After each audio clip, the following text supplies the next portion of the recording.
Excusez-moi, j'ai cité une très belle phrase sur l'inhumanité, sur l'humanité, d'un opuscule remarquable. J'ai oublié de citer, c'est François Racheline. Voilà.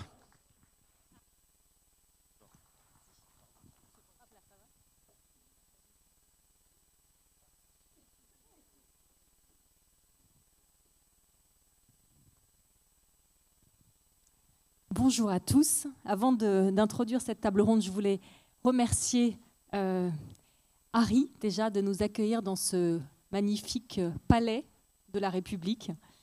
Mario, bien sûr, Emmanuel, Galina et tous les militants de la LICRA qui me font l'honneur de m'accueillir pour la 2e année ici au Havre. Et vous dire très rapidement qu'être là parmi vous me redonne de l'ardeur à combattre. Je sais pourquoi je me bats, pourquoi cela a du sens de le faire, malgré les difficultés et les oppositions parfois féroces que l'on rencontre.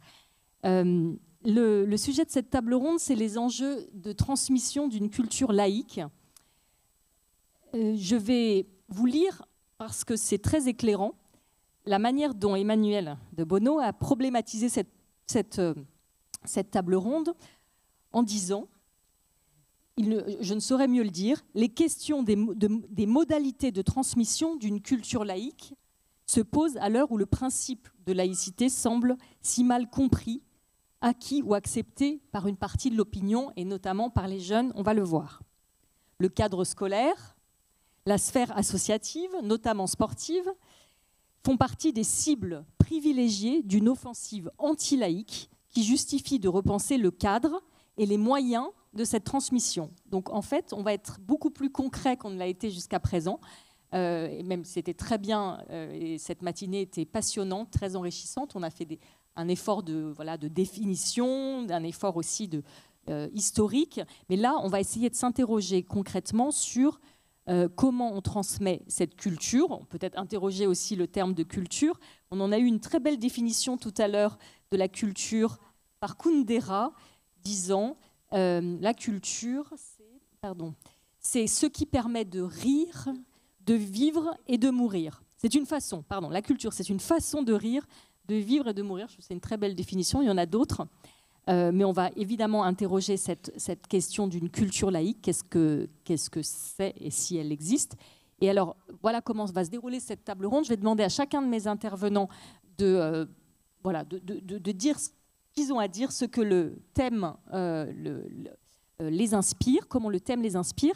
Et puis ensuite, chacun rebondira. Voilà, donc n'hésitez pas à me demander le micro. Réagira aux propos des uns et des autres. Et puis évidemment, on aura un petit moment de débat avec la salle. Et peut-être qu'on va commencer par vous. Alors, je vais présenter mes invités. François Cros, on va commencer par vous. Vous êtes directeur du pôle politique actualité à l'IFOP. Ensuite, Jacqueline, à vos côtés, Costa Lascou, vous êtes juriste, sociologue, directrice de recherche honoraire au CNRS, et bien d'autres choses encore, on va le découvrir, bien d'autres activités.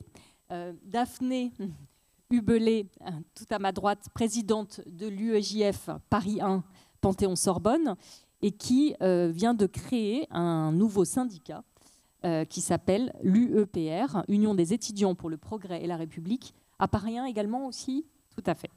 Donc elle est élue sur la liste de ce nouveau syndicat, c'est quand même assez rare pour le souligner. Et enfin, Médéric Chapiteau, sociologue, membre du Conseil des sages de la laïcité et en particulier, on pourrait dire spécialiste du domaine du sport. Voilà. Et que j'ai eu le plaisir, évidemment, d'interviewer souvent dans Marianne. Voilà, donc je voulais commencer par vous, François Cros, puisque vous êtes bien placé pour prendre le pouls de l'opinion. Si vous pouvez nous faire un peu un état des lieux de la culture laïque et de son acceptation dans la société, dans les différentes couches, et en particulier dans les jeunes. Auprès des jeunes, c'est quand même eux qui nous intéressent le plus.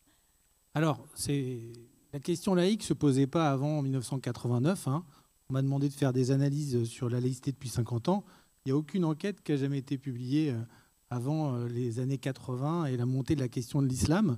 Bien sûr, hein, la question avait émergé lors du grand débat sur la nationalisation de l'enseignement privé, mais la question religieuse n'était pas forcément au cœur de ce combat politique des années 80.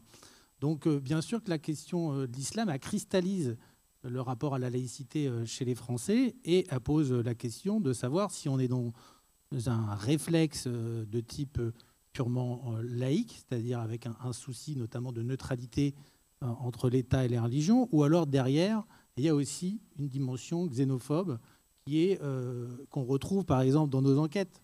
Beaucoup de nos enquêtes montrent que les Français sont vivement attachés à la loi de 2004. Les 3/4 des Français sont satisfaits de la question de la loi de 1905 et ne veulent pas vraiment y toucher, à part peut-être les plus jeunes et certaines minorités cultuelles comme les musulmans ou les plus radicaux de la gauche radicale. Mais pour le reste, on est sur un relatif consensus sur ces grandes lois d'encadrement laïque que sont la loi de 1905, celles de 2004 ou celles qui sont un peu plus périphériques, comme celles qui ne sont pas totalement liées à la laïcité au sens strict, comme la loi de 2010 sur le voile intégral, ou même la circulaire Abaya de 2023 qui découle de la loi de 2004. Donc là-dessus, on est sur une opinion qui est globalement favorable à la réglementation actuelle, mais on voit quand même prendre certaines fragilités chez les jeunes, notamment chez les jeunes. Alors, qu'est-ce qu'un jeune? C'est une grosse question. Nous avons les mineurs, les lycéens. Nous avions fait une enquête pour DDV en 2021-2022 qui avait fait beaucoup parler, puisque dans cette enquête, on avait la moitié des lycéens qui étaient favorables au port du voile dans les collèges et les lycées, mais qui étaient aussi favorables à une quasi même proportion au port du voile par les profs, par exemple, ou les agents du service public. Et ils étaient aussi en grande partie favorables à aux fameux accompagnateurs, accompagnatrices, qui est un sujet récurrent sur le sujet. Je retrouve des résultats, cette fois-ci, qu'on avait posés auprès des jeunes, non pas des mineurs, mais des jeunes de 18 à 24 ans, qui sont composés pour moitié quand même d'étudiants, mais qui en général sont, on va dire, un peu plus formés politiquement. Et là-dedans, on a quand même les 2/3 des jeunes de 18 à 24 ans qui sont favorables à ce qu'on puisse intégrer des repas à caractère confessionnel, la moitié qui sont favorables à des parents accompagnateurs qui puissent porter des signes religieux ostensibles, y compris à l'intérieur de l'établissement, et à peu près 45% qui sont favorables aussi à des couvre-chefs à l'intérieur, et 40% aussi des jeunes, à ce que les jeunes filles puissent ne pas assister à des cours de natation, et 1/3 à ce que les élèves ne puissent pas assister aux cours dont le contenu heurterait leurs convictions religieuses. Voilà. Donc là, on a quand même une vraie rupture générationnelle sur ces sujets, avec un rapport avec des jeunes qui sont globalement 2 fois plus que la moyenne des Français dans une logique inclusive, dans une logique un peu à l'anglo-saxonne sur ce rapport à la laïcité. Est-ce qu'il y a une évolution dans le temps? Est-ce que ça s'aggrave? Ça se confirme simplement? Là-dessus, on voit depuis 2015, on voit qu'il y a une tendance franchement de plus en plus forte chez les jeunes, par exemple sur la question du port du voile. Ils étaient environ 70% à y être favorables en 2015, au lendemain du pic des attentats, donc qui a engendré un raidissement assez général de l'opinion sur ces sujets. Ce qui est très paradoxal, d'une certaine façon. On pourrait imaginer que les attentats aient remobilisé la culture laïque, si on peut dire au contraire. Alors, sur le moment, il y a un effet, au fait, un peu peut-être aussi d'islamophobie au sens large, enfin, une réflexe anti-musulman qui fait qu'on veut chasser tout ce qui est visible spontanément. Et puis, après, revient l'influence d'un discours inclusif à l'anglo-saxonne. Je vous invite à regarder, par exemple, Netflix, et vous verrez que le modèle traditionnel universaliste français est soit inexistant dans les séries sur les adolescents, soit présenté de manière négative. Et ça, c'est quand même aujourd'hui un des principaux moteurs de l'éducation et de l'acculturation des jeunes à cette question de la laïcité. Est-ce que, Daphné, vous voulez du coup illustrer, en fait, est-ce que vous êtes d'accord avec ce constat, vous, vu de l'université, sur le recul de cet attachement à la laïcité, voire même cette compréhension de ce qu'est la laïcité? Alors effectivement, oui, à la faculté, il y a une certaine rupture parce que le terme de la laïcité n'est plus abordé et personne n'en parle et c'est quelque chose qui miroite autour de nous, mais il y a concrètement personne qui est mobilisé face à ça. Justement, on le remarque à Paris indirectement. Vous avez parlé du syndicat qui a été créé l'année dernière. Ce syndicat a été créé par un constat qui a été très simple, c'est que au-delà du fait qu'il y ait 87% d'abstention pour les élections étudiantes dans les conseils centraux de la fac, c'est principalement des listes étudiantes qui se présentent, qui sont aux extrêmes, à l'extrême droite et à l'extrême gauche. Et face à ça, en fait, avec plusieurs étudiants, nous avons décidé de créer l'UEPR, l'Union des étudiants pour le progrès et la République. Ces listes, par exemple, c'est concrètement c'est Sud ou c'est d'autres syndicats, enfin, quand vous dites à l'extrême droite ou à l'extrême gauche? Alors, à l'extrême droite, on retrouve la Cocarde et l'Uni. À l'extrême gauche, il va y avoir le Sapin, qui est le syndicat alternatif, qui est représenté par l'Union étudiante ainsi que le Point Levé. Et sinon, il y a d'autres syndicats qui, eux, sont plutôt... c'est plus des BDE étudiants que des gens qui vont prendre position, mais c'est des syndicats qui existent quand même. Et justement, face à cette représentation, on s'est interrogé sur deux choses. Déjà, pourquoi est-ce que les étudiants ne votent pas? Peut-être parce qu'ils ne se sentent pas représentés. On parle tout le temps de cette majorité silencieuse. Et en fait, on a décidé de la représenter maintenant en créant donc un syndicat universaliste laïque qui répondrait à ce principe constitutionnel français que la France est une république indivisible, laïque, démocratique et sociale, et c'est comme ça qu'on s'est créé. Et effectivement, on s'est créé en 3 semaines, on a fait plus de 650 voix aux élections, donc il y a une vraie réponse étudiante qui est créée. Donc ça, c'est vraiment intéressant, c'est encourageant. C'est très encourageant parce que même là, il y a une réflexion qui est de le pousser dans d'autres facultés parce que ces résultats, ils démontrent en fait le fait qu'il y a encore des étudiants qui sont attachés à ces principes-là et qui, même si c'est à travers un vote et que derrière, il n'y a pas forcément de mobilisation visible, il y a toujours cet avis-là qui est porté par les étudiants. Qui n'osaient pas peut-être se manifester ou qui ne trouvaient pas de débouché syndical. On connaît la tension dans les facs aujourd'hui, notamment avec la recrudescence des actes antisémites où en fait directement les gens ont peur de s'afficher en tant que soutien, de s'afficher directement par rapport à leur religion. Vous l'avez sûrement vu à Paris, des étudiants ont été expulsés de groupes de promotion en début d'année parce qu'ils avaient un nom à connotation juive alors que certains ne l'étaient même pas. Donc en fait, dans un contexte qui est celui-ci en ce moment, il y a une vraie peur de la part des étudiants, quels qu'ils soient. C'est pour ça que l'UEPR s'est créé, et autant avec l'UEJF, il y a des combats communs qui sont menés. Suite à ce qui s'est passé à Paris 1 sur les groupes de promotion, le vendredi, il y avait 8 associations de Paris 1 qui étaient présentes place de la Sorbonne pour dire non ensemble au racisme, à l'antisémitisme et toutes les formes de discrimination.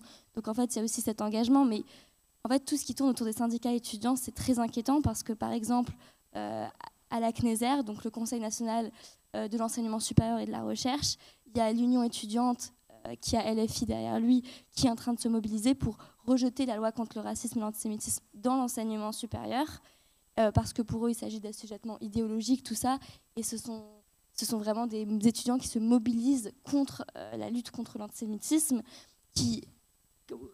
Ma question, c'est concrètement, par exemple, quand vous avez créé cette association, est-ce que vous avez un stand? Est-ce que le stand a été vandalisé? Enfin, dans quelle mesure? Non, mais non, voilà, c'est assez courageux de l'avoir fait dans ce contexte où il y a à Paris 3, je crois, on a fait un article de Marianne pour dénoncer ça. Il y a eu le 7 octobre, s'est créé un groupe d'action antifasciste qui a immédiatement tweeté que c'était un jour de gloire, comme le 7 octobre, de créer ce groupe. Il y en a aussi sans doute à Paris 1.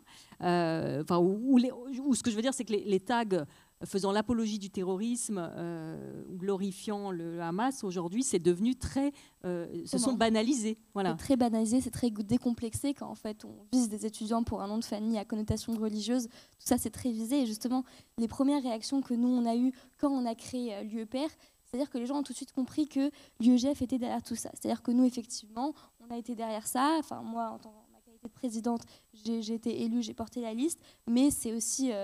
il y a une trentaine d'autres étudiants qui nous ont rejoints, qui eux ne sont ni à l'UEJF ni d'origine juive. Et en fait, le Sapin, donc le syndicat financé directement par LFI, a publié directement sur les réseaux sociaux que l'UEPR était une liste d'extrême droite fasciste parce que l'UEJF en faisait partie, qui est une association juive.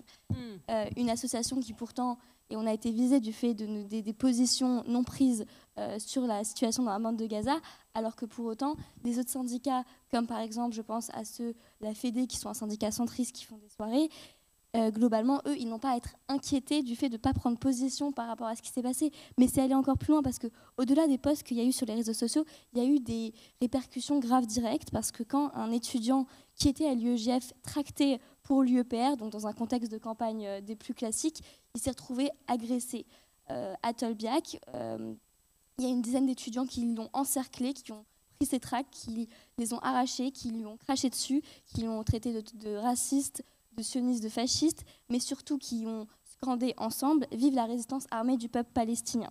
Donc en fait, quand il y a ces attaques directement et cet appel à la haine directe, quand un étudiant tracte pour une liste étudiante, enfin, il faut le rappeler, c'est ceux qui demandent à ce qu'on ait plus de Wi-Fi dans les facs, c'est ceux qui demandent à ce qu'on soit mieux encadré. Il n'y a pas de discours politique direct lors des campagnes. Et c'est quelque chose qu'il faut rappeler, il n'y avait aucune position. Et donc ça, c'est extrêmement grave, mais c'est aller encore plus loin parce qu'une fois qu'on est élu dans les conseils à Paris 1, on a les votes pour les commissions disciplinaires, les commissions de budget. Et alors, les syndicats d'extrême gauche ont décidé de mettre la pression sur les autres syndicats pour que tous boycottent l'UEPR, pour qu'on n'ait aucun siège, que ce soit dans les conseils du budget que dans les commissions disciplinaires, parce qu'effectivement, eux, ça les rassure de siéger dedans pour protéger leurs camarades. Et en fait, ce qu'on met en place, nous, c'est que déjà, on a dénoncé, ils ont vraiment menacé directement les autres syndicats que s'ils donnaient ne serait-ce qu'une seule voix pour l'UEPR, parce que l'UEJF est dedans et que c'est une association juive sioniste fasciste, ils boycotteraient tout le monde. Et donc, s'ils ne nous boycottaient pas, ça leur retomberait dessus. Et malheureusement, c'est ce qui s'est passé. Et en fait, c'est pour ça que l'UEPR... Donc, vous avez eu un siège en conseil central. D'accord, mais pas de commission. C'est ça. Ils ont fait en sorte qu'on soit boycotté de toutes les commissions, alors que les autres syndicats n'ont jamais eu à être inquiétés de cette exclusion des commissions. Et en fait, c'est tous ces outils que nous, on met en place. L'UEPR continue de se développer aujourd'hui, d'être présente. Là, il y a une conférence qui va bientôt être lancée. On réfléchit les enjeux, mais tous ces outils, on les met en place. On est présent sur les tables des associations, l'UEPR comme l'UEJF, en général côte à côte aussi. Mais c'est les outils que nous, on va mettre en place pour affirmer en fait ce combat. Autant, on en parle beaucoup avec l'UEPR, la lutte contre... l'affirmation de la laïcité, ça fait aussi par la lutte contre l'antisémitisme, parce qu'aujourd'hui, à Paris 1, c'est ce que les étudiants juifs nous disent, c'est qu'ils ne sont plus à l'aise d'exprimer ne serait-ce leur religion, parce que la laïcité, comme vous l'avez si joliment dit avant, c'est rire, vivre, mourir effectivement, mais en fait, vivre sa religion, et je ne parle pas d'enseigne religieuse, c'est juste simplement avoir un nom à connotation juive. Aujourd'hui, les élèves se sentent mal à l'aise de ça à Paris 1. Et donc, autant par des initiatives telles que l'UEPR que les nombreuses initiatives de l'UEJF, c'est des combats constants qu'on continue de mettre en place et de faire de la représentation au sein des étudiants, surtout pour faire en sorte que cette majorité silencieuse aussi, elle se mette à s'exprimer. Ce qui a été le cas et ce qui est une bonne nouvelle. Médéric Chapiteau, comment, à vous maintenant, à vous de jouer sur le terrain sportif. C'est le cas de le dire. Merci pour la transition. En fait, l'idée, c'est pas de parler de sport, mais de parler, ce qui me paraît essentiel, d'éducation par le sport. Parce qu'on voit toujours le sport sous l'angle de la performance, mais c'est un tout petit pourcentage, la performance, et on a une grande partie qui est l'éducation par le sport. Le seul problème, c'est que rien qu'en posant ce postulat-là, on est face à un problème juridique, parce que contrairement à l'éducation nationale avec la loi de 2004 à l'école, il n'y a pas de loi de 2004 au sport. C'est-à-dire qu'on n'a pas de loi qui encadre le sport aujourd'hui. On a une règle qui date du comité olympique, c'est la règle 50.2 de la charte olympique, qui n'est pas à l'origine des Jeux olympiques modernes, qui parle de neutralité dans le champ du sport, neutralité politique, religieuse, etc. Elle est arrivée à une date importante. Elle a été rédigée en 1976, 4 ans après les JO de Munich, le massacre de l'équipe israélienne par l'organisation terroriste Septembre Noir, l'organisme palestinien.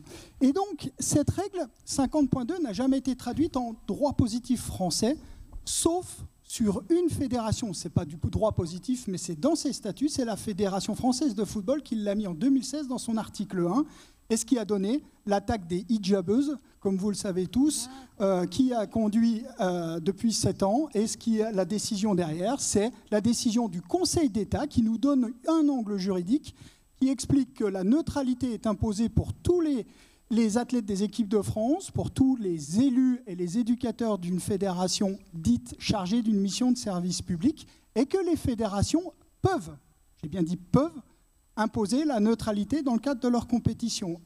Et c'est ce détail-là qui est très important aujourd'hui et qui est méconnu. Et si on ne connaît pas ce postulat-là, on est tous perdus. Et ma conclusion, je vous ferai participer, je vous le promets. Il faudrait préciser quand même que vous avez été derrière une loi, enfin une proposition de loi qui est actuellement bloquée, enfin, on va dire à l'Assemblée, vu la situation, proscrivant les signes, pas seulement religieux, également politiques. Politique Vous pouvez en religieux. dire un mot parce que c'est important. Ben, c'est exactement la traduction de la règle 50.2. C'est les sénateurs qui ont décidé de faire cette proposition de loi l'année dernière.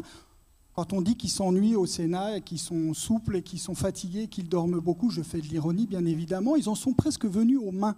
Et certains en sont venus aux mains sur cette proposition de loi. Donc imaginez, si on devait la mettre dans l'Assemblée nationale, moi qui suis issu des sports de combat, j'étais DTN de la Fédération de kickboxing, j'aurais plaisir à aller arbitrer, sauf qu'ils n'ont pas besoin de moi pour le pugilat, ils se débrouillent très bien aujourd'hui.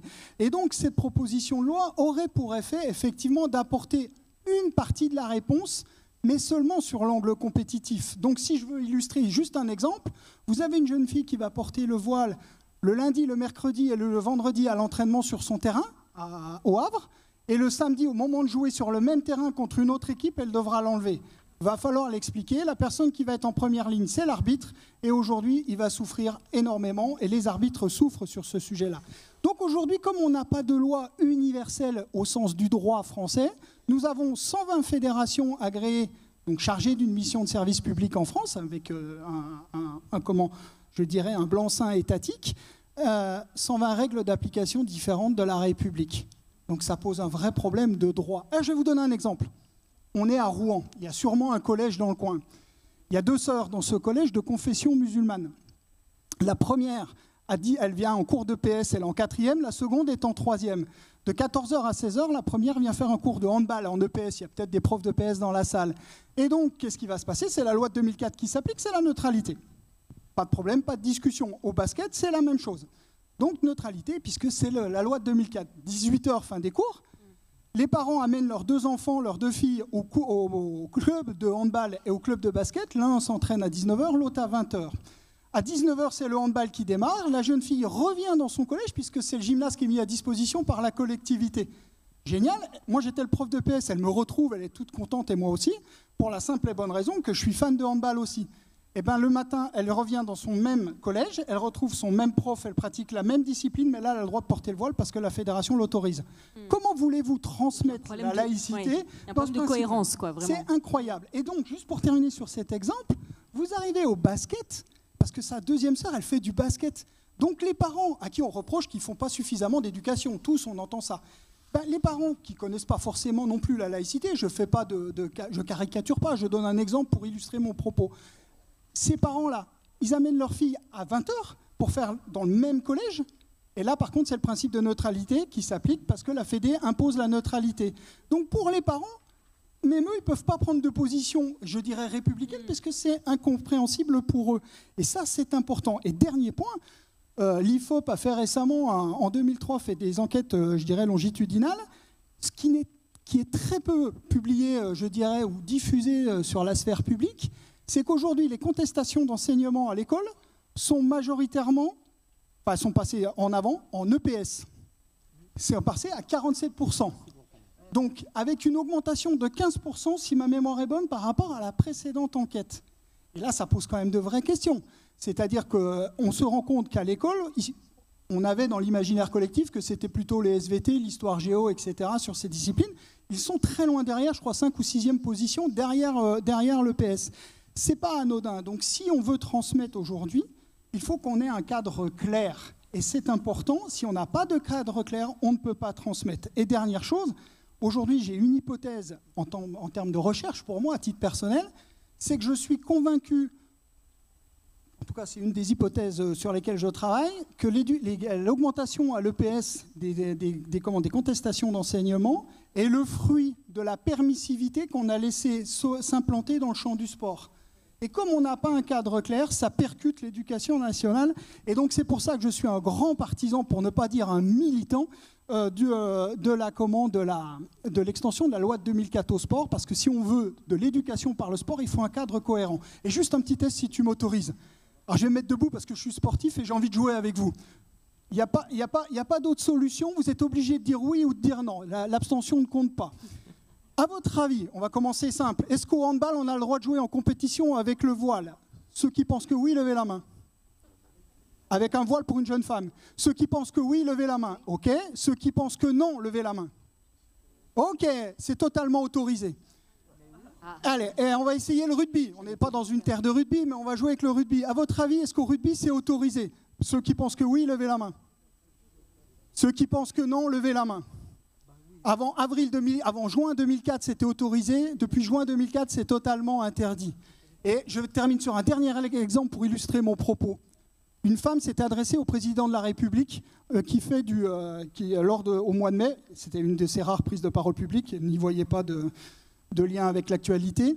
À cette occasion, une jeune femme qui pratique l'haltérophilie à très haut niveau, qui est championne de France, lui a demandé d'intervenir dans le champ du sport pour que les jeunes femmes aient le droit de porter le voile. Elle est championne de France 2024 en portant le voile. Très bonne athlète. Est-ce qu'en haltérophilie, on a le droit de porter le voile aujourd'hui en compétition? Ceux qui pensent que oui, levez la main. Okay. Ceux qui pensent que non, levez la main. C'est totalement interdit. Et la problématique qu'on a en France, elle est de deux ordres. Vous en êtes une illustration. Comment éduquer à la laïcité, puisqu'on interprète tous le sport sur nos propres représentations sociales. Merci à vous. Bravo. C'était très convaincant. Voilà, c'est plus qu'un débat, c'est du stand-up quasiment. À vous, c'est ça. À vous, Jacqueline Costa-Lascou, pardon. Oui. Voilà, à vous de d'abord, je suis vraiment entre le CEVIPOF, où j'ai travaillé pendant je ne sais pas combien de temps, et l'IFOP. Daphné, dont je suis si contente que tu sois là, parce que avec les deux étudiants d'hier au soir, tu représentes un sacré espoir pour la transmission de la laïcité. Bravo, étudiants.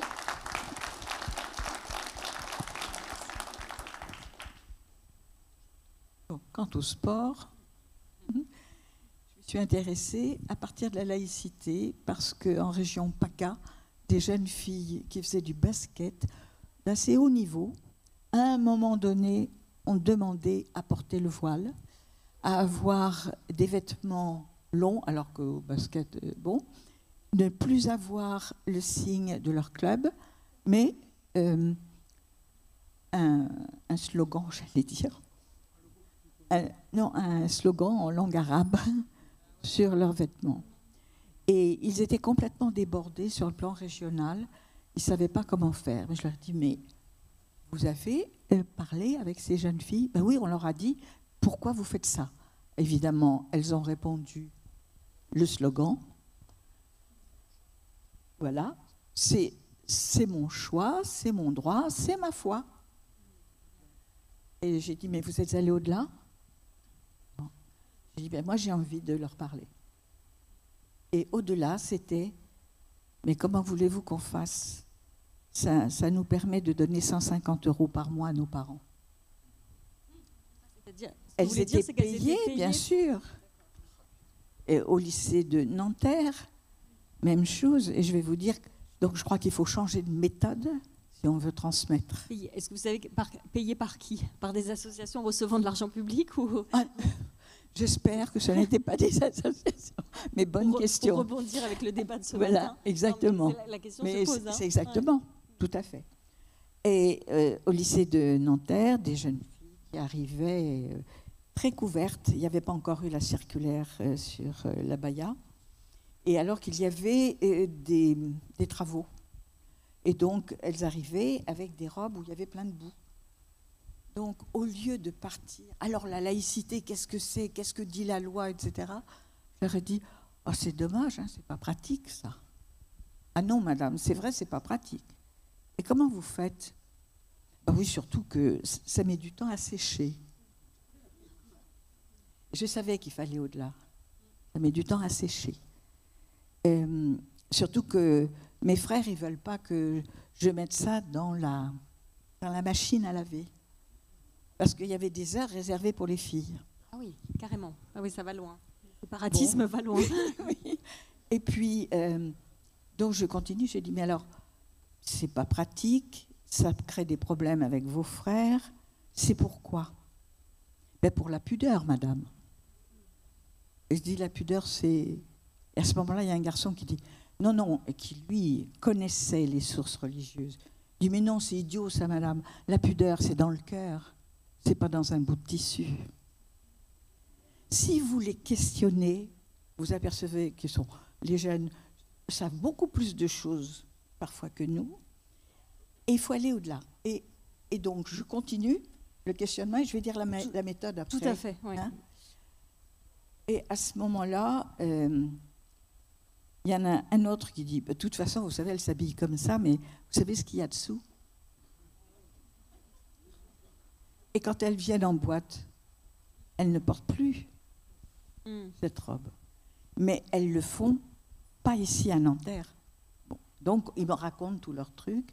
J'ai dit, mais alors, c'est quoi tout ça?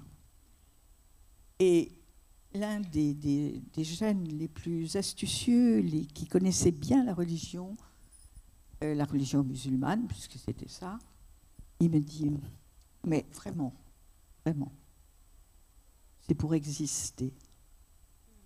C'est pour exister ici. J'ai dit, vous avez besoin de ça?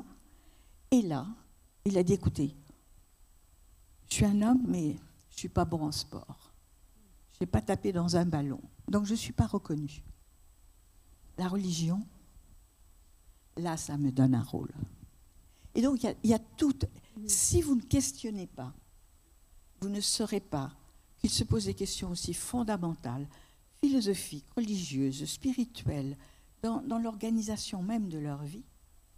Donc, il faut questionner avant de juger, c'est ça que vous voulez dire? Mais sur toute la ligne. C'est-à-dire, quel est le pays qui, le premier, a introduit la séparation de l'Église et de l'État? La France? Non. Le Mexique. Ah bon? Et là, on développe. Et on pose une série de questions. Et à ce moment-là, alors, je le dis, je travaille évidemment dans les établissements scolaires, mais aussi en détention, mais aussi avec On parlait des lieux, des différents lieux de la transmission, parce qu'il y a les moyens de la transmission, mais il y a les lieux de la transmission. J'étais d'une tradition laïque depuis le 19e siècle dans ma famille. Moi, les discours, je les connais, j'en ai assez, j'ai écrit dessus. J'avais envie de me poser la question, mais pourquoi? Pourquoi même on arrive à ce point à une rupture générationnelle? Ça a été dit, je ne vais pas développer. Une rupture générationnelle, à arriver à s'affirmer soit dans la résignation, soit dans la violence, jusqu'au racisme, non, soyons honnêtes, jusqu'à l'antisémitisme. Parce que ce n'est pas n'importe qui passe à ce genre de rejet de l'autre. Et puis, qu'est-ce qui se passe? Donc, je travaille aussi avec des jeunes du service national universel. Et là, c'est formidable, des jeunes qui ont l'air apathiques dans les premières minutes. On parle, et progressivement, il y en a un qui me dit « Ah, mais madame, vous avez oublié Montesquieu ». Ah oui, incroyable. Donc, franchement, pédagogiquement, on fait tout ce qu'il ne faut pas faire. Commencez par la loi. Si vous voulez présenter la laïcité comme injonctive et répressive, commencez par la loi. Au contraire, la loi prend un sens extraordinaire quand on développe et qu'on arrive à la loi, une fois qu'on est parti de la liberté de leur expression, de ce qu'ils veulent. Toute une méthode par respect pour eux, et ça ils le sentent, par respect pour eux, partir de leurs paroles, de ce qu'ils ressentent, de ce qu'ils vivent dans cette société. L'extraordinaire fracture que certains vivent à partir de l'exil de leurs parents. Il y en a un qui me dit, mais vous ne vous rendez pas compte, là, dans le pays, dans le pays de mes parents, de mes grands-parents, mais c'est des siècles qui nous séparent avec la société française. Il faut entendre tout cela. Quand on a préparé cette table ronde ensemble, Jacqueline nous m'avait dit les discours, effectivement, ça suffit plus. Non, puis je les connais trop, j'en ai assez. Voilà, il faut surtout voilà, vous m'avez rappelé quand même que votre grand-père était communard, votre père secrétaire de Jaurès. Enfin, voilà, vous n'avez rien à prouver Je suis d'une vraie famille laïque. Où voilà, une vraie famille laïque. Avec des athées, etc. Mon père était athée, sa sœur était religieuse. Voilà. Et comme on était dans une famille laïque, une de mes cousines s'est convertie au judaïsme. J'en ai 2 autres qui sont musulmanes. C'est ça une famille laïque. Je le dis aux jeunes, mais c'est pas possible ça. Si. Alors, ce que vous dites, c'est que si on pourrait dire le prêchi-prêcha, en quelque sorte laïque, si on peut dire ça marche plus, au contraire, c'est même repoussoir, et qu'il faut des outils, vous m'avez dit, des outils qui permettent d'incarner la laïcité dans ce elle change à la vie.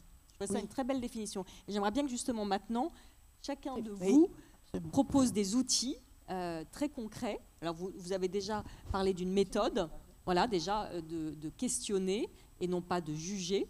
Et peut-être que, voilà, ensuite, vous pouvez nous parler d'autres outils, de fresques, de plein de choses qu'on peut mettre en place. Moi, je parlerai juste d'abord peut-être d'outils de mesure. Et tu parlais tout à l'heure de l'étude que l'IFOP a réalisée et qui montrait que les questions de mixité dans le sport étaient au cœur, en fait, des contestations de la laïcité dans l'espace scolaire. Cette étude, nous l'avons présentée avec notre ami commun Yanis Roder au cabinet du prédécesseur de M. Blanquer il y a quelques années, avant qu'elle soit publiée, pour lui montrer l'état du problème. Et je m'en souviendrai toute ma vie, puisqu'il nous a dit, il nous a dit oui, mais il n'y a que 1000 profs qui ont été interrogés. Je lui ai dit, mais vous avez un fichier avec 800 000 profs. On connaît les gens qui travaillent à l'éducation nationale. Envoyez un mail pour faire une enquête, ils vous la feront très bien et vous aurez 100 000 réponses. Il m'a dit non, on ne la fera pas. Et on ne fera jamais une enquête sur ces sujets, c'est trop explosif. Alors même qu'il y a totalement les moyens, ils font régulièrement des enquêtes de morale des enseignants, etc. Donc je dirais que moi, personnellement, je recommanderais d'abord des outils de mesure institutionnels pour mesurer l'ampleur du problème dans la sphère scolaire, dans le milieu sportif, puisque c'est aussi un sujet, et puis plus largement dans l'ensemble des services publics qui sont confrontés à des contestations des différentes réglementations laïques. Encore récemment, le bureau des cultes du ministère de l'Intérieur, donc, qui est habilité à commander des enquêtes, a voulu réaliser et lancer des enquêtes de ce type, et elles ont toutes été gelées, alors qu'ils ont les budgets pour faire des enquêtes auprès des minorités religieuses dans lesquelles la problématique et l'acceptation de la laïcité est la plus difficile. Et vous me disiez aussi tout à l'heure qu'il fallait peut-être se décentrer, c'est-à-dire les jeunes, plutôt que parler de laïcité, parler d'autres sujets plus concrets pour eux qui les préoccupent, par exemple le féminisme, l'homophobie, et à travers ça, en fait, on arrive à la laïcité en réalité. Bien sûr, au Conseil des sages, ils avaient une très belle vidéo qui montrait, c'était au Conseil des sages, une très belle vidéo de tout un ensemble d'élèves venus d'autres pays du monde qui déclaraient avec leur manière de parler, leur accent, leur difficulté même à parler français, à quel point c'était un bonheur d'être dans un pays où, en fait, ils n'étaient pas jugés et discriminés. Ils venaient d'Irak ou d'ailleurs, où c'était très difficile d'assumer une religion minoritaire. Et venant d'eux, je trouvais que ce genre de vidéo était très puissante, même si elle jouait sur le côté émotionnel, mais on doit jouer sur le côté émotionnel, parce qu'en face, on a aussi des discours qui sont centrés dans une logique victimaire, de discrimination, et qui ne jouent que sur l'émotionnel, encore plus à une époque où on est sur les réseaux sociaux, et c'est à celui qui... je pleure, donc je suis. Plus je pleure, plus je suis crédible, et plus j'ai une valeur dans le débat public. Voilà. Donc je pense que ça, c'est quelque chose qui est intéressant. Après, nous, on étudie beaucoup la jeunesse avec mes confrères Jérôme Fourquet, Frédéric Dabi à l'IFOP, et on est bien sur une rupture générationnelle qui est très forte, puisque on n'est plus du tout dans les mêmes modes d'information, du grand-messe, du JT, une baisse de la lecture, on le sait, habituelle, et puis c'est des gens même qui ne regardent plus la télé. Moi, à mon époque, le plus grande institutrice de ma génération, c'était Dorothée. C'est 40 heures de programme sur TF1. On était martelés mais ces dessins animés avaient une valeur éducative. Esteban Zia, d'autres, ils étaient sur un angle assez progressiste, assez universaliste, antiraciste, et ils renvoyaient quand même un modèle d'homogénéité dans toute la jeunesse. Tout le monde avait ces valeurs-là. Aujourd'hui, avec la fragmentation de l'information, chacun est dans sa bulle informative, dans sa bulle communautaire, Et ça crée une très grosse difficulté pour interagir auprès de ces milieux. Alors il y a quand même des tendances de fond. Vous parliez du féminisme, vous parliez de l'homophobie ou d'autres formes de discrimination qui font assez consensus chez les jeunes. Disons que pour moi, l'enjeu, c'est de s'adapter à la grille victimaire, qui est la grille de lecture trop basique d'une jeunesse qui, pour beaucoup, manque de culture politique, et de réussir à toucher le doigt sur, au fait, qui est le bourreau et qui est la victime. C'est triste, hein, d'en venir là, surtout quand on a autant de personnes aussi intelligentes et diplômées, intéressantes dans leur parcours ici présentes, mais en fait, il faut à un moment s'adapter au discours. Et je trouve qu'il est central aujourd'hui de montrer à quel point l'influence de la religion peut être nocive auprès des femmes à une époque post-MeToo où le féminisme fait un grand consensus dans la jeunesse. Et donc montrer à quel point il est coercitif, par exemple, la religion peut être coercitive dans sa liberté sexuelle, sa liberté conjugale, sa liberté d'entreprendre, sa liberté sportive, d'entretenir son corps et avec le plaisir qui va avec, dans la liberté de se mobiliser, de choisir ses amis, etc., et d'avoir une vie sociale autonome du milieu, de la famille ou du quartier, c'est quelque chose qui est central. Voilà, parce qu'on considère que là, avec ce prisme féminisme, on peut montrer à quel point la laïcité et en gros la nécessité de maintenir dans une certaine sphère privée, totalement privée, la religion et le discours qui va avec est quelque chose d'important. Et sur l'homophobie, on peut la voir. Quelque part, la laïcité est par défaut le meilleur des régimes. Non, mais au-delà. Mais pour ces jeunes, c'est une façon de... Voilà. Mais peut-être je voudrais que vous réagissiez sur les outils dont on parlait et Daphné après Médéric. Ok. Moi, je suis un partisan de la démonstration par l'absurde. Je trouve par l'absurde. Par l'absurde. Un peu comme je trouve que c'est quelque chose qui marche très bien. Donc j'ai la chance, dans le cadre de mes activités professionnelles, d'intervenir dans les clubs sportifs, dans les fédérations. Je reste d'ailleurs quelques jours en Normandie pour intervenir auprès de la Ligue de football cette semaine.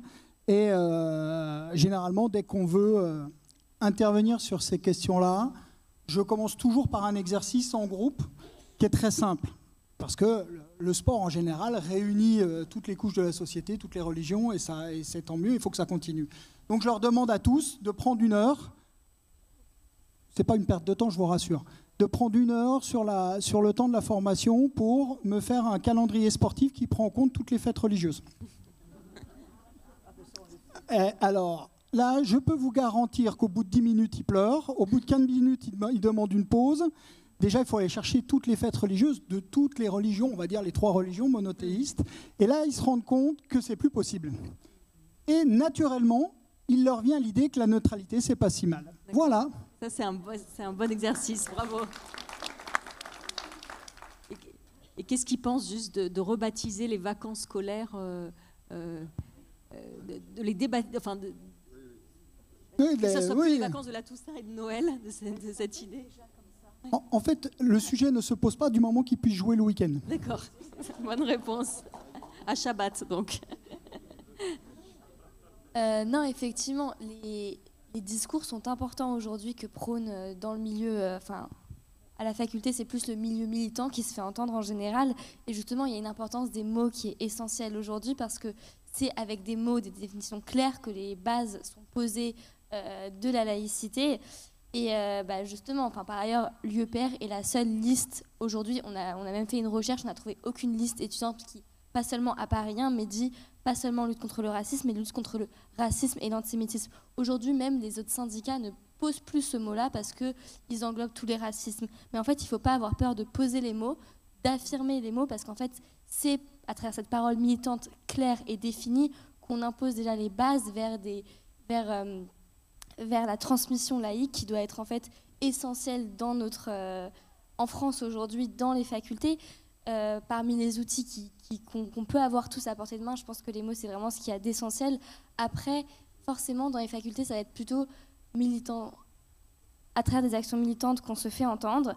Mais moi par exemple je suis également médiatrice dans le programme de Coexist, qui est un programme agrégé par le ministère de l'Éducation qui intervient dans les milieux scolaires pour déconstruire les préjugés sociaux, où en fait on donne une liste de mots aux enfants, pendant 2 heures on reste avec eux, collège et lycée, et on leur dit écoute, voilà, il y a le mot français, il y a le mot laïque, il y a le mot arabe, il y a le mot musulman, il y a le mot immigré, écrit tout ce qui se passe par la tête à travers ces mots.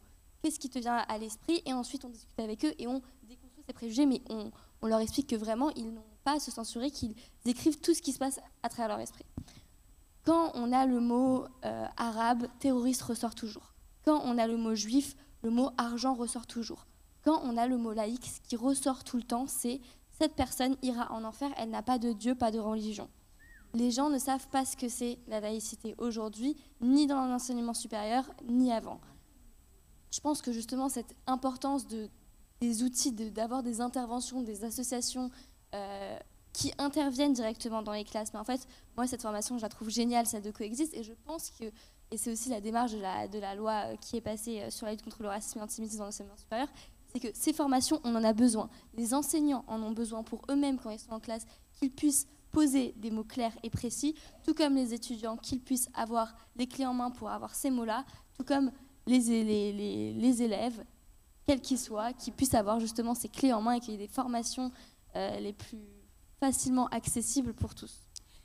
Je voudrais quand même qu'on s'arrête quelques minutes sur la question des réseaux sociaux, parce que bien sûr, les moyens de la transmission de cette culture laïque, ça a été bien sûr les journaux, la presse, les médias de façon générale, et puis également les associations comme la LICRA ou d'autres.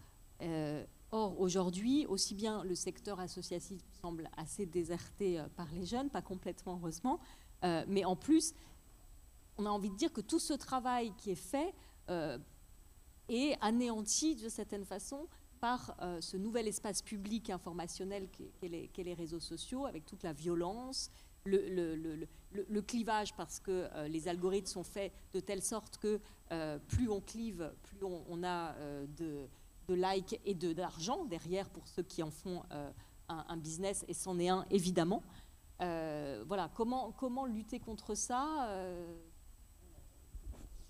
Alors, je vais peut-être un tout petit peu m'éloigner du sujet, mais en fait, donc vous avez vu ce qui s'est passé à Paris 1 sur des groupes de promotion. Les élèves aujourd'hui, les étudiants, ils veulent discuter de sujets et ils sont très affirmés dans leur position, ils n'en ont pas peur et ils en sont fiers. Fiers de mettre un sondage pour ou contre les juifs, ils sont fiers de ce qu'ils disent. Et donc maintenant qu'ils se sont rendus compte que la faculté peut intervenir sur des groupes de promotion, donc L1, Sorbonne, Économie, Paris 1, on sait qui ça vient, on a les numéros de téléphone, quand l'enquête est ouverte au conseil de discipline, l'administration retrouve les numéros, donc le visage des gens, et savent qui ils sont. Maintenant, les étudiants ont eu ce constat avec ce qui s'est passé en ce début d'année à Paris 1, et eux, ils ne veulent pas être censurés, et c'est effectivement la réflexion qu'ils ont eue, et maintenant, ils sont en train de s'exprimer, non pas seulement sur les réseaux sociaux, mais également sur Telegram. Les groupes de promotion déménagent vers Telegram parce que sur Telegram, on a un pseudonyme. On ne sait pas qui est la personne derrière. Et à travers ça, les gens commencent à sortir tout type de discours haineux, racistes, antisémites, anti-laïques, en fait. Et justement, ce n'est plus contrôlé. Que ce soit publiquement sur Instagram, on va mettre en story, reposter quelque chose, c'est déjà quelque chose qui est terrifiant. Mais en fait, il y a une évolution qu'on peut remarquer aujourd'hui où l'expression des étudiants, quelle qu'ils soient, est transposée et exprimée avec aucune censure et avec un danger conséquent de pouvoir dire ce qu'ils veulent sans être repérés. Et en fait, leur but, c'est de ne pas être repérés par la fac, mais eux, ils veulent continuer de s'exprimer, ils sont fiers, décomplexés de tout ce qu'ils disent. Et justement, ce combat des réseaux sociaux, qu'est-ce qu'on peut faire? On peut signaler sur les réseaux sociaux des posts, mais ça prend des semaines. C'est un peu vider la mer avec une petite cuillère, quoi, je veux dire. Si je dis pas de bêtises, c'est depuis 2012 qu'on peut signaler sur les réseaux sociaux. C'est très, très récent. En fait, oui. Il faut faire des testings, c'est intéressant à faire. Ceux qui ne savent pas ce que c'est le testing, dans le milieu associatif en général, ça va être par exemple, je vais signaler 100 tweets antisémites où il y a le mot, Youpin par exemple, je vais en signaler 100. Et d'après le délai que Twitter est censé, X aujourd'hui, est censé répondre, normalement c'est un délai de 10 jours. Si en 10 jours, le tweet n'a pas été supprimé, le testing démontre que par exemple sur les 100 tweets dénoncés, il n'y en a que 5 qui vont être supprimés alors que tous comportent le mot Youpin. C'est des outils qui sont intéressants, vous en parlerez sûrement mieux que moi sur les enquêtes et sur le chiffrage effectivement qui peut être fait pour en fait appeler aussi, et c'est ces réseaux sociaux à réagir, à eux-mêmes encadrer ce qui est prononcé sur les réseaux sociaux, parce que les gens après vont le repenser. À partir du moment où c'est un post qui existe, les gens, autant dans les commentaires qui ne sont pas contrôlés que sur les posts, le signalement est extrêmement long et c'est quelque chose qu'il faut appuyer pour que justement derrière les entreprises des réseaux sociaux puissent ficher, enfin pas ficher, mais encadrer les prises de parole. Alors, il y a plus que les réseaux sociaux maintenant, c'est les influenceurs et les influenceuses. Et ce qui est intéressant avec les réseaux sociaux, ça diffuse, ça permet vaguement de s'exprimer. Mais les influenceurs et les influenceuses permettent de retrouver quelque chose que les religions savaient et que les religions savent très bien utiliser, c'est l'identification. Et par ailleurs, le fait que le corps soit aussi important que la spiritualité. Et donc, travailler là-dessus, c'est vraiment important. Et dont les influenceurs et les influenceuses, avec les jeunes notamment du service national universel, et merci Mario d'avoir jeté un projet sur le service qui va émerger, j'espère, civique. Bon, il y a cette idée que on en a assez d'être emprisonné dans un rôle de victime. Et merci à tous ces gens qui se sont crus généreux, progressistes, et qui ont enfermé dans le rôle de victime avec ce que j'appelle, moi, la jouissance du paternalisme néocolonial. On a nos pauvres, on a nos pauvres, nos damnés de la terre. Et finalement, c'est aussi pour ça qu'on n'en sort pas, c'est qu'on est content d'être dans cette position surplombante. Alors, je reviens sur des outils qui, finalement, permettent d'aller à ce que les religions savaient faire et savent faire. Et c'est ce que j'ai appelé une histoire incarnée, une pensée symbolique, ce qu'on a eu à l'origine de la laïcité et qui est universel. Et puis, d'autre part, comment favoriser la pluralité, le débat, pour partager et être heureux ensemble. Alors, dans l'incarnation de l'histoire, c'était extraordinaire ce que des jeunes qui étaient intolérants, violents, je pense à des jeunes aussi antisémites, etc., je les remets dans une histoire avec des figures de l'histoire, comme par exemple le chevalier de la Barre. Mmh. Je les remets dans l'histoire du lieu où ils vivent. Ah, il y a des noms de résistants, il y a des noms, etc. C'est-à-dire que concrètement, vous les faites travailler dans des ateliers autour d'une figure. Oui, absolument. D'autre part, vous parlez de quel type de public Pour ça, c'est des lycéens, mais pas seulement. J'ai travaillé 2 ans avec une école à Rieux-la-Pape, et ça me conduira à la plantation d'un arbre, avant ce qui s'est passé avec Ilan Halimi, mais peu importe. Et c'est-à-dire que le lieu dans lequel ils sont a une histoire. D'accord. Repartir du lieu. Argenteuil. Pourquoi c'est une ville de peintres? Qu'est-ce qu'il y avait à Argenteuil? Et quand je leur dis, dans mon enfance, c'était comment Argenteuil? Mais ils sont passionnés. Oh, c'était comment, madame? Alors parfois, ils font des erreurs chronologiques. Vous êtes née pendant la guerre, laquelle? La guerre Israël-Hamas. Bon, mais le lieu où l'on vit, et puis on passe aussi, et ça c'est très important, à la mémoire familiale. Mais vous avez aussi une histoire qui s'inscrit peut-être ailleurs. Et il y a aussi une histoire partagée. Il y a des gens qui sont venus d'ailleurs, comme par exemple les gens de la Fiche Rouge. Je fais travailler sur la Fiche Rouge. Oui, en ce sens, les différentes entrées au Panthéon ont pu être le support. Très importante. Voilà. C'est très important. Une réappropriation de l'histoire. C'est ça. Et alors, ça m'amène au deuxième point, très vite. Une pensée symbolique. Pardon, Mario, mais ça fait 30 ans que je travaille sur l'arbre de la laïcité. Le symbolisme de l'arbre est absolument universel. Il tire sa force d'un terreau. Et puis il se construit, puis il s'épanouit avec des arbres et des branches. Et les branches, ce sont toutes les libertés acquises. Et on le construit ensemble. Et alors, je ne peux pas parler de tous les outils, mais bon, cette idée qu'il y a des symbolismes partagés et que l'universalisme qui est dans notre humanisme à nous, ça n'est pas seulement l'histoire de France, ce n'est pas un truc qu'on leur impose parce qu'on est français, blanc et européen. Non. Et que c'est une histoire qui est en train de se construire et dans laquelle ils vont devenir acteurs. Donc, responsables. Je sais pas ce qu'il est. Bon. Donc, je passe au deuxième point. Parce qu'après, on va laisser voilà. La salle aussi réagir. Quel choix vous avez, vous, en tant que personne, je dis bien en tant que personne, pour avoir un destin singulier? Je pense à ce que François disait. Chevalier, c'est pas mal ça. Je suis le chevalier de la barre d'immeuble. Voilà, c'est parfait, c'est très bien. Merci. Je savais qu'on avait une communion de pensée. Exactement. Bon. Et donc, je vais vite, pardon. Et à partir de la fresque des libertés, ça a été ça.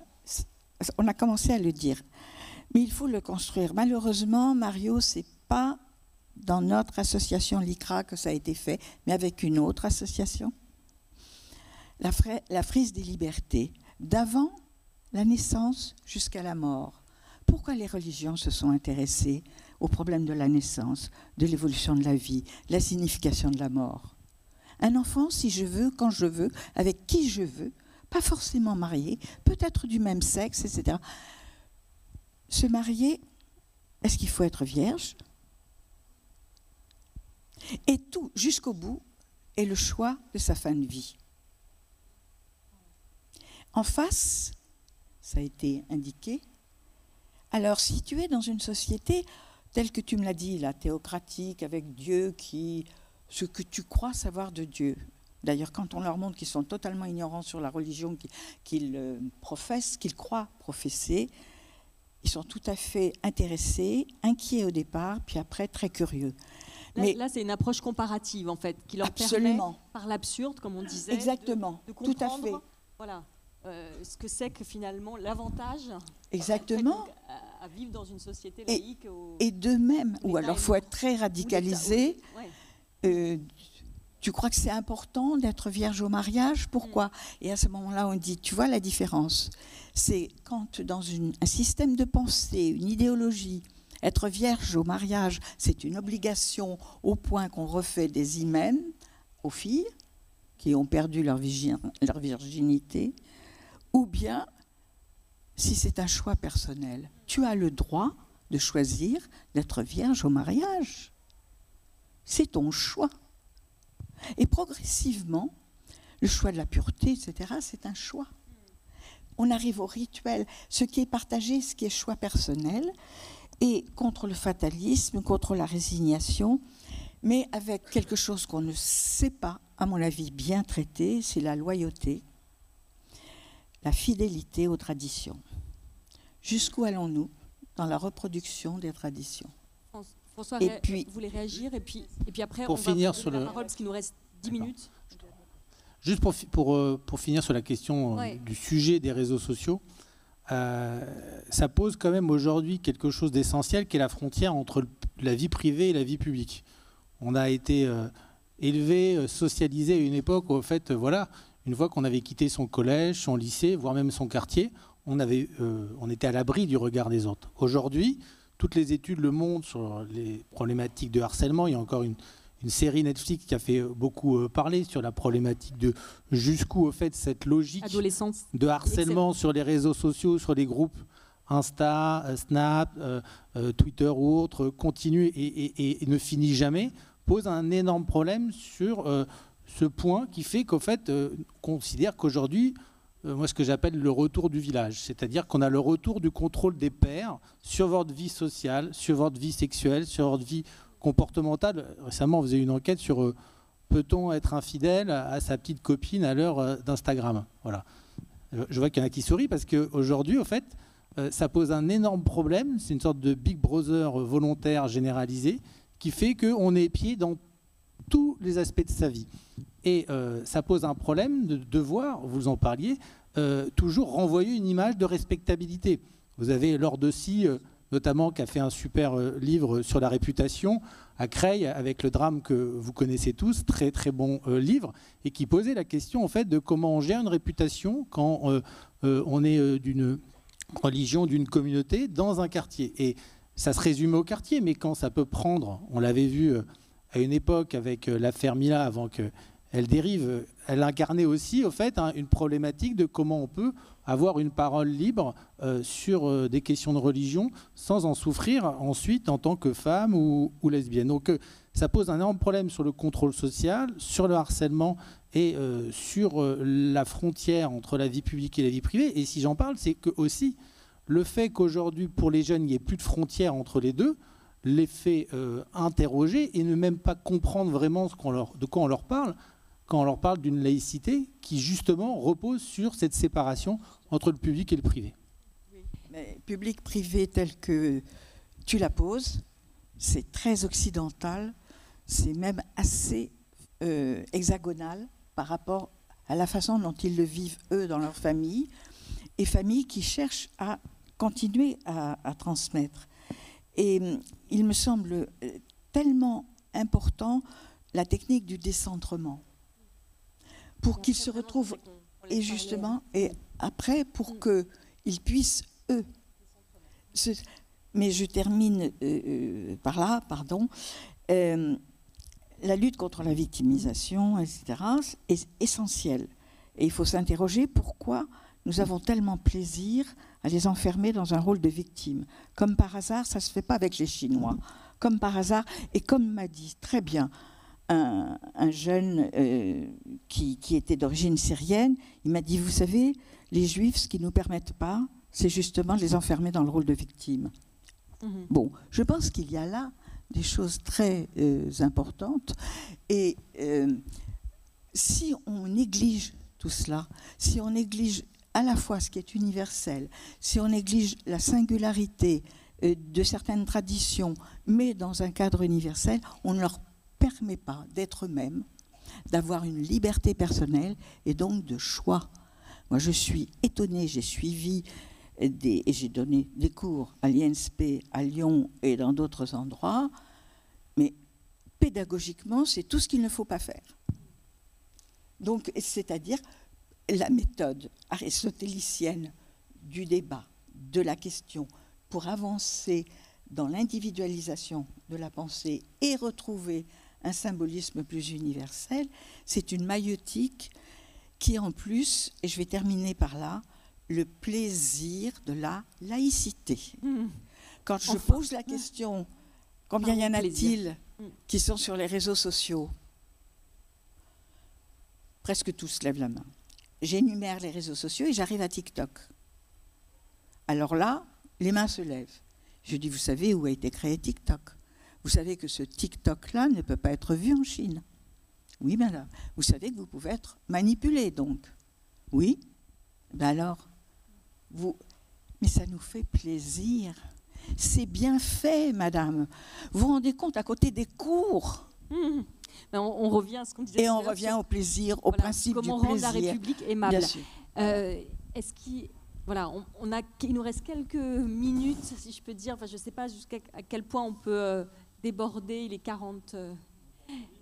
Encore 10 minutes, voilà. Là, on a 10 minutes de questions, puis ça sera l'occasion pour vous peut-être de compléter. Je crois qu'il y a... Voilà, il y a beaucoup de mains qui se lèvent. S'il vous plaît. Et il y a déjà, monsieur. J'ai une question pour vous quatre. Je vais vous dire quelque chose et vous allez me dire si vous pouvez me contredire. L'un des principes fondamentaux de la démocratie, c'est la responsabilité individuelle des paroles et des actes de tout individu, quel qu'il soit. L'un des principes des réseaux sociaux d'aujourd'hui, c'est très majoritairement le pseudonymat et l'anonymat, c'est-à-dire la négation de la responsabilité individuelle des paroles. Donc tous les jours, sans discontinuer, les réseaux sociaux rognent et rongent l'un des piliers fondamentaux de la démocratie. Je ne voudrais pas assombrir particulièrement la journée. Je cite simplement, avant de laisser la parole pour la réponse, Platon et Chateaubriand, les excès de la démocratie mènent à la tyrannie. Qu'en pensez-vous? Voilà, Blanche Philo. Une anecdote.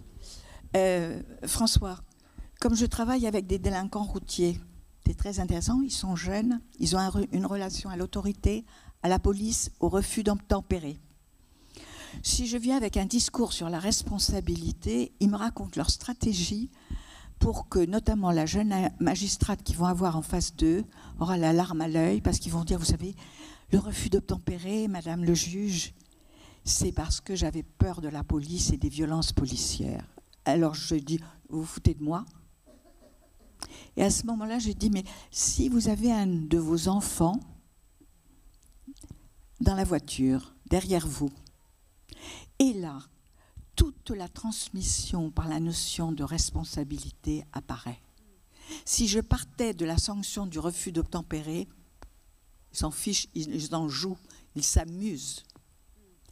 Si je dis, et par rapport à l'enfant qui est derrière vous, dans la voiture, là, la responsabilité. Ce que je vous propose, c'est qu'on prenne d'autres questions, on les regroupe comme ça, voilà, chacun pourra répondre. Parce que... Oui, on passe beaucoup de temps en analyse, en statistique, pour identifier les causes, les raisons qui amènent à combattre la laïcité. Je pense que de ce point de vue-là, on a vraiment un volume, je veux dire, de réponses qui sont largement suffisants aujourd'hui. Par contre, je pense qu'on passe beaucoup moins de temps à essayer de promouvoir les effets positifs de la laïcité. Je veux, pour exemple, je continue à faire des formations dans le milieu hospitalier, dans les EHPAD, auprès des personnels médicaux et administratifs, et ils ne comprennent pas, finalement, que nous ayons ces pudeurs pour, disons, parler de la laïcité et l'appliquer. Je prends des exemples, par exemple, des infirmières qui viennent des pays du Maghreb, et disent, mais on ne comprend pas, nous on est venus dans ce pays justement pour avoir la liberté, l'égalité, la fraternité, et vous en êtes à tolérer, à accepter finalement ce que nous avons essayé de fuir. Donc ça, c'est une chose importante. Donc ensuite, on regarde par rapport à l'école. Les élèves sont dans des situations, enfin ceux-là, issus de l'immigration, pour certains, dans des situations schizophréniques. C'est-à-dire que d'un côté, à l'école, on leur tient un discours justement sur les valeurs de la laïcité, sur les principes, sur tout ce qui leur permettrait de s'émanciper. Et dans le milieu familial, c'est la rupture, c'est-à-dire qu'en même temps, ils sont partagés avec la fidélité qu'ils doivent à leur famille, à leurs principes, à leur culture, et ils ne savent plus où ils en sont. Alors bien sûr, c'est important d'aller également dans les écoles pour leur tenir un certain nombre de discours, qui puissent se raccrocher et avoir des réponses. Mais là, je pense qu'aujourd'hui, qu'on a eu suffisamment d'analyse sur la question, et il faut vraiment passer à l'action. Voilà, c'est les outils.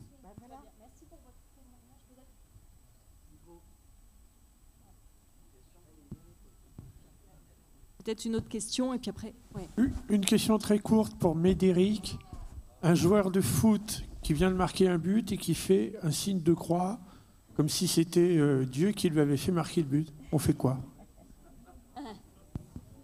Tu peux répondre peut-être déjà. Et puis après, ce sera vous, monsieur. Juste y répondre, parce que c'est très... Alors, il est adressé. Je peux répondre aux deux premières, du coup, ou pas? Non.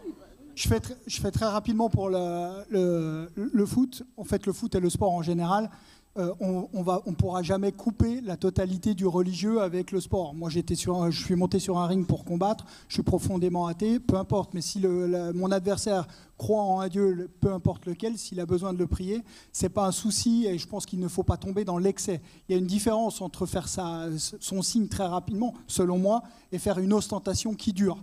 Et je pense que c'est sur ce delta-là qu'il faut répondre. Sur la première question, très rapidement, je pense que la première observation, moi, mon postulat est très clair, c'est que depuis notamment les derniers combats, la vague d'attentats qu'on a eue, on a confondu la laïcité, on a utilisé la laïcité comme une arme pour entraver. Et c'est notre première erreur fondamentale. Et il y a une confusion entre laïcité, repli communautaire, séparatisme, radique, etc. Et mettons une définition à chaque terme et gardons la laïcité pour ce qu'elle est. C'est une arme d'éducation pour la paix et pas autre chose. Bravo à Laurent, également Salle, pour ses dessins. Oui, je veux juste rebondir sur la laïcité dans le sport, c'est quand même une chose très intéressante. Et moi, je me souviens d'un joueur de rugby, je suis Marseillais, mais je suis passionné de rugby, je suis mal né, qui s'appelait Tarek Benazi, et qui était pratiquant, il est sans doute l'est toujours. Et je me rappelle de la Fédération française de rugby qui avait discuté avec les autorités musulmanes pour permettre à Tarek Benazi, tout en gardant sa foi, de pouvoir disputer le tournoi des 5 nations à l'époque qui tombait pendant les mois de Ramadan. Et je me dis, qu'est-ce qu'il y a de mal à ça? Voilà, je suis peut-être une voix discordante, mais qu'est-ce qu'il y a de mal à cela? Est-ce qu'on aurait... Et puis vous avez semblé aussi vous féliciter du fait qu'il était interdit d'avoir des expressions politiques dans le sport. C'était le code olympique, mais moi j'ai une image qui me restera toujours, c'est celle du point levé de Tommy Smith et John Carlos. C'était fantastique. Mohamed Ali n'aurait pas pu s'appeler Mohamed Ali, il serait resté Cassius Clay, on lui aurait interdit de boxer. Merci. Alors, je vais répondre pour Abdelatif Benazi. En fait, c'est pas le sport qui a bougé, c'est le religieux qui a bougé. C'est exactement la... Non, mais je termine. C'est juste exactement la même chose dans un contexte encore plus global. Les Jeux Olympiques de Londres en 2012, c'est tombé en plein Ramadan, et tous les athlètes de tous les pays du monde étaient confrontés à la même problématique. Et il y a eu un bouger international des autorités musulmanes pour qu'ils puissent décaler leur pratique du jeûne, parce que voilà. Mais c'est pas le sport qui a bougé, c'est le religieux qui a bougé. C'est ça, c'est symptomatique. C'est quand même important. Sur le deuxième point que vous évoquez, je me satisfais ou pas d'ailleurs. Oui, je m'en satisfais que la règle 50.2 soit arrivée. Et d'ailleurs, vous avez raison de me le faire remarquer. Elle n'a pas bougé. Cette règle n'est pas apparue qu'uniquement avec l'attentat de Munich, mais c'était dans la continuité effectivement de 68 à Mexico et de Munich qu'ils ont fait bouger. Ceci étant, je vous rassure, le sport n'a jamais été autant politisé depuis qu'il y a la règle 50.2. Et là, je vous rejoins complètement.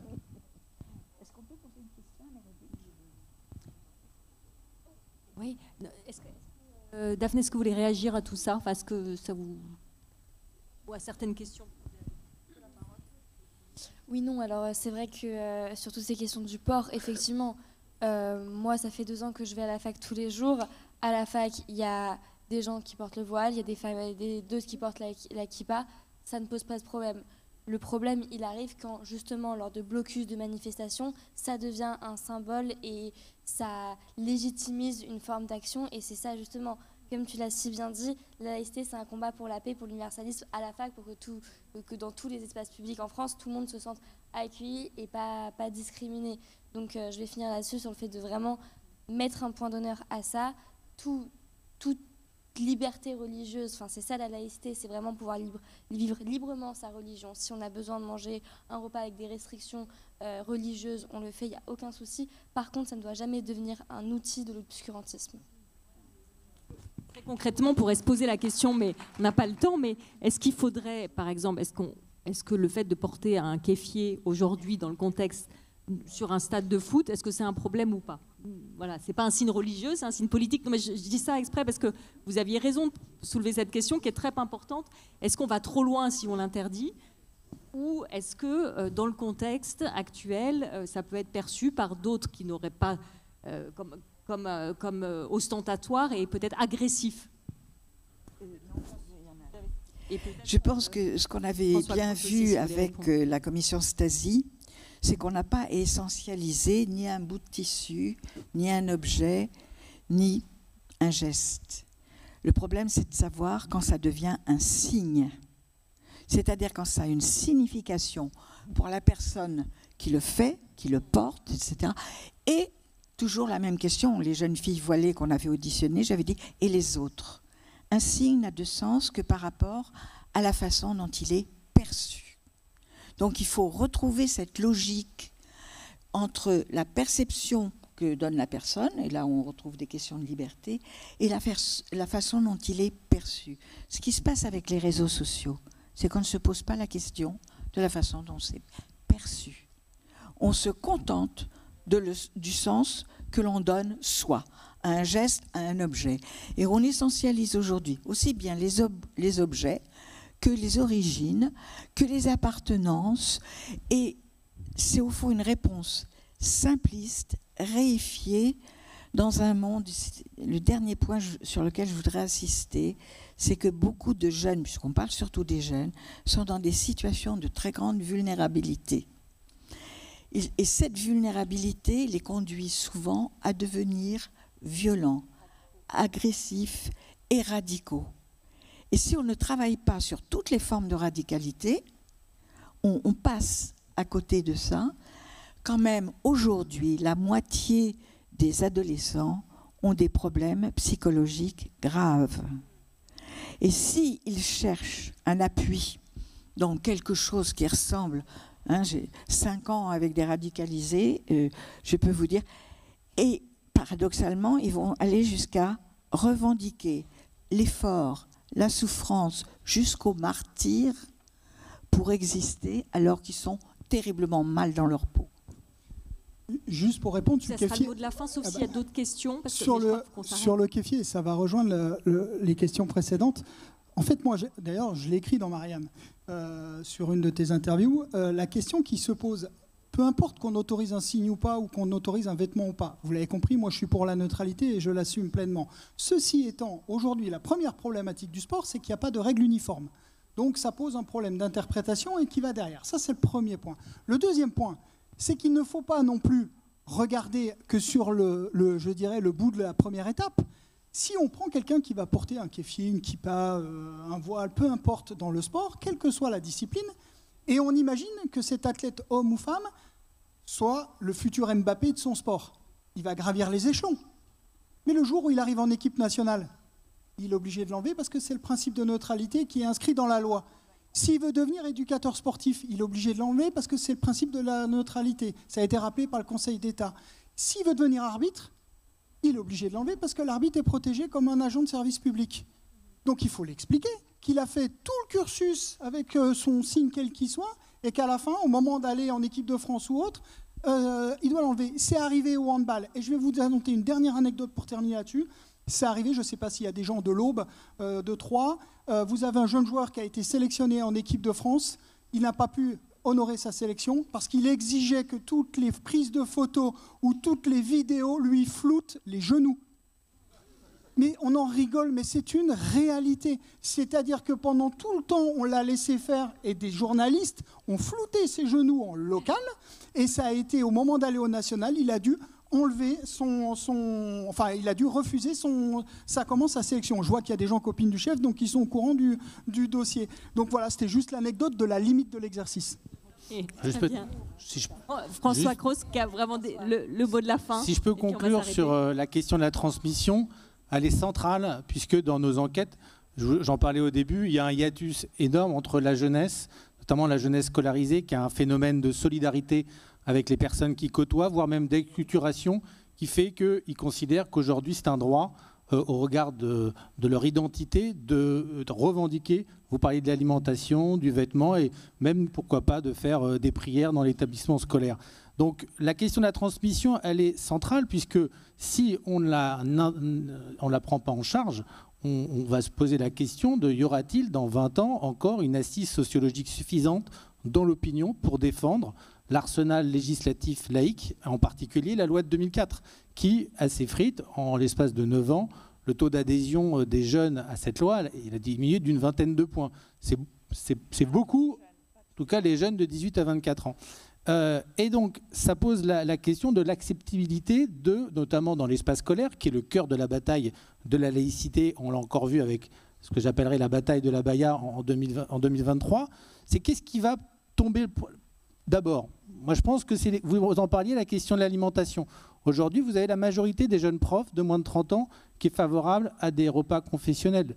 Les jeunes y sont très massivement favorables. Et chez les Français, qui sont globalement plutôt sur des positions laïcistes, c'est le point où ils sont les plus ouverts en la matière. Donc, je pose quand même la question centrale de quel discours on doit avoir. Je vous rappelle, dans nos enquêtes dont tu parlais, on avait mesuré le fait qu'il y avait des tables qui étaient désormais réservées à table, selon la religion. Il y avait des robinets dans les toilettes des enfants, les vestiaires qui étaient réservés. Selon les enfants, on avait du chantage, par exemple, dès qu'il y avait des filles qui étaient victimes de chantage parce qu'elles étaient dévoilées, et les autres les prenaient en photo et ensuite ils les faisaient tourner sur les réseaux en disant regarde, je vais te menacer si tu fais pas ceci ou cela, de montrer ton visage. Donc le cœur du débat, pour moi, il doit rappeler à quel point la laïcité, notamment les lois laïques, sont protectrices, elles ne sont pas répressives et elles sont protectrices d'une liberté individuelle et d'une autonomie, en particulier pour les femmes. Bien, merci. Merci à tous les quatre pour ce très riche débat. On aurait pu continuer des heures, mais on peut continuer là à la pause café avant d'enchaîner sur la table ronde numéro 4. Oui, Combien merci. de temps de pause peut-être, Emmanuel, dis-nous quand. Un quart d'heure de pause. Un quart d'heure, voilà. Et merci à vous, F. Cheftel, pour l'animation. Et merci à Laurent encore, il nous a fait bien rire. C'est triste, hein, mais c'est pas super, c'est des choses beaucoup plus basiques.